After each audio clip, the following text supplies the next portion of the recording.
Indy Mogul. This episode of Indy Mogul is brought to you by Friday the 13th, in theaters February 13th. Division's looking for you. We're here to help you. You said the future's always changing, right? What are you gonna go do? Gonna try and make a better one. Sounds like a plan, but what about the part where we die? Not part of the plan. Somewhere between Heroes and X-Men exists Push, the latest sci-fi about ordinary people with extraordinary abilities. Newbie distributor Summit Entertainment is looking to build on its Twilight momentum, once again focusing on angst-ridden, good-looking teenagers. Push focuses on a small group of superpowered teens on the run in Hong Kong from the US government, because adults are so uncool. Although, just as Robert Pattinson is actually 23, Chris Evans is actually 27. But while it's crystal clear who was the star of Twilight, several actors are vying for the golden push. There's Chris Evans, who's been flirting with heartthrob status since the Fantastic Four movies, and then there's Dakota Fanning, who's been trying every stunt possible to break free of her child actor rep. And even though she doesn't rate much FaceTime in the trailer, Camilla Belle's star continues to rise with roles in solid hits When a Stranger Calls and 10,000 BC. But if Push fails at the box office, will these three actors be as eager to take the fall as the glory? If you think Dakota Fanning is creepy, raise your hand. She stars in Hound Dog as a child rape victim, and now in this movie, critics say she curses a blue streak and gets wasted. I know kids grow fast in Hollywood, but come on! What do you think? Is Dakota Fanning making irresponsible choices, or is this what she needs to do not to become the female Haley Joel Osment? Think about it, comment about it, and I'll see you after the break.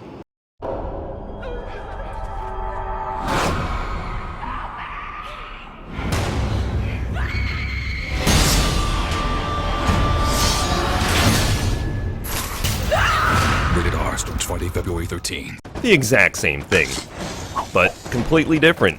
You're watching Indy Mogul. If I can see Heroes on TV for free, why should I see this movie? You shouldn't see this movie. It's real garbage. Well, I don't watch Heroes. I really don't think they put the bar up to Heroes pretty much. Oh, so what would you rather watch, an episode of Heroes or Push?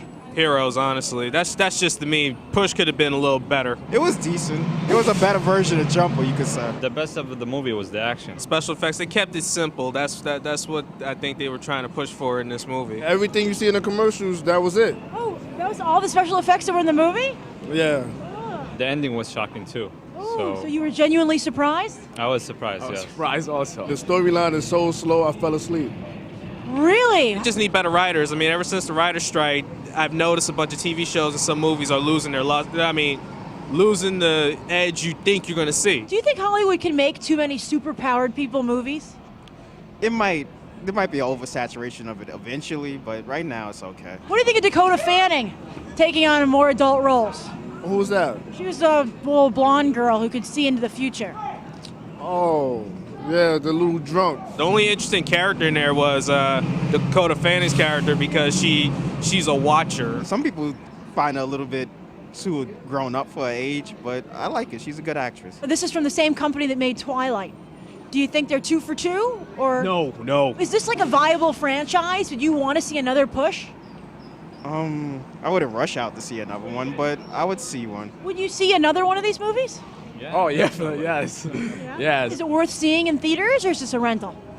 I would have to say a rent. I just watched it because, it was a matinee and I was bored. What would you give the movie on a 1 to 10? Forget 1 to 10, just straight thumbs down. Oh, not even a rating, like a 0. Yeah. About a 7.5. I had to say a 6 because they kind of could have done better with this movie. I'll give it a 7.